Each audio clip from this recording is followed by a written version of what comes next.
baazarii kana warri qopheessan kan nyaatan kan dhugan jira waan ta'eef hundumti keessan nu affeeramaa nu nyaadhaa nu dhugaa isiniin jechaa jiru waaqayyo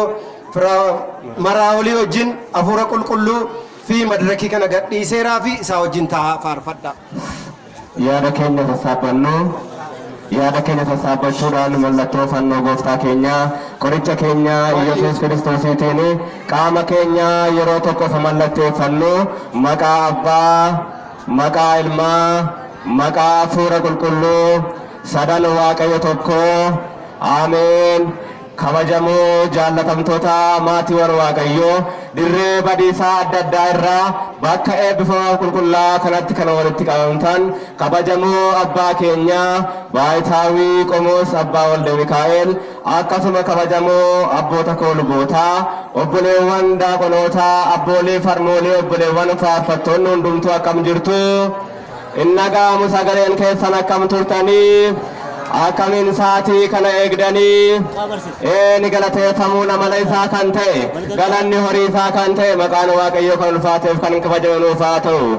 akkasuma isa waamne kan biraa hin hafne biraa hafteellee kan hin beenne deessuu haadha Waaqayyoo dubroo Maariyaam maqaan ishees kan ulfaateef kan kabajamuuf haa ta'u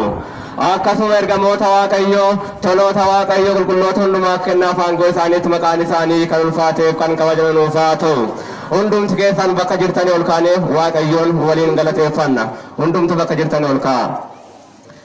kennaa guyyaa jimaataa Maariyaam badhaasa gooftaa garaa fakkaamsi ganaa dubree haadha ulfinaa kennaa guyyaa jimaataa Maariyaam badhaasa gooftaa garaa fakkaamsi ganaa dubree haadha ulfinaa kennaa guyyaa jimaataa Maariyaam badhaasa gooftaa garaa fakkaamsi ganaa dubree haadha ulfinaa ilmi kee fannoo irratti naan jedhee kun harmee keetii fudhadhee anis kennaa koo Maariyaam haadha gooftaa koo an ilma ishee isheenis haadha koo hin daagadhu hin gannu hayyoo koo hin daagadhu hin gannu harmee koo kennaa guyyaa jimaataa Maariyaam badhaasa gooftaa garaa fakkaamsi ganaa dubree haadha ulfinaa Waaqayyoon filatamte ayyaanaan kan gootamte dubara keessa adda taate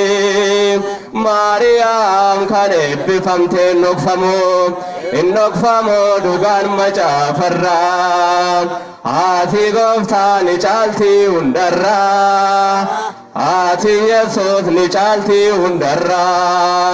kennaa guyyaa jimaataa Maariyaam badhaasa gooftaa garaa fakkaamsi ganaa dubree haadha ulfinaa gooftaan si wajjinii yaa dubreen sodaatini siin jedhee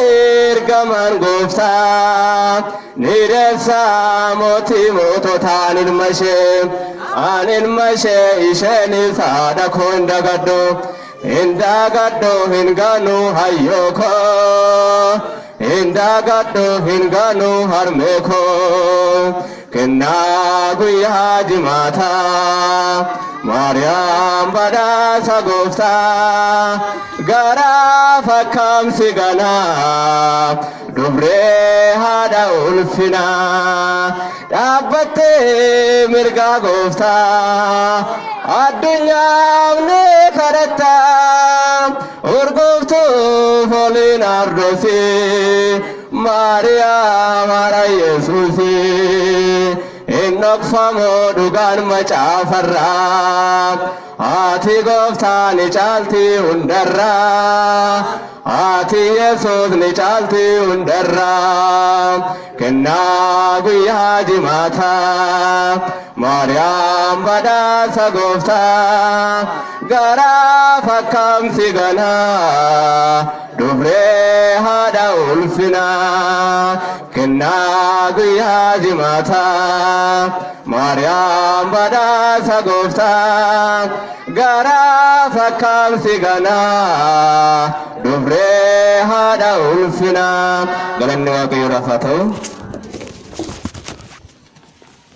Laliseen achi waraabadhaa isiniin jetti yaa Waaqa galata kee dhaabee Waaqayyoon. Kennaa fannoo jalaa Waaqayyo faarfannaadhaan nu barsiisee nu dheekkamee nu gorse maqaan isaa kan ulfaateef kan kabajame nuuf haa ta'u. Ameen. Ameen. Maaliif biyya kanatti immoo ameeniinis